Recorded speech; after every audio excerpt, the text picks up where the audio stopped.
So you've got media content that you want to monetize. You want to use WordPress as your CMS. You want it to be simple. You want it to be secure so that your videos can't be downloaded. You want it to integrate with a powerful payment gateway, and you want to be able to give a short couple of second teaser of your videos that people can watch before they're asked to make payment. Okay, so this is what we're going to build now, and as you can see, we've got our player. Now this all works with thumbnail images, and we've also added a teaser after 10 seconds that is linked to a WooCommerce product. Okay, so once they've viewed 10 seconds, they will be asked to purchase the video, and if they go through the WooCommerce functionality, they can purchase the video, and as soon as they purchase the video, they can go straight back and then they can watch the video. This also is very flexible. It works with subscriptions. It's as easy to set up as installing the S3 Bubble plugin.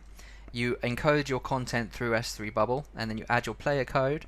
You can attach it to a WooCommerce product or subscription, and then you can add your video teaser time in seconds. So if you want to find out more information, continue watching this playlist, and we'll take you through the whole setup on how to get your video content encoded and then ported over so that then you can start to use it in your WordPress site, and you can start to do what you want to do, which is monetize your video content.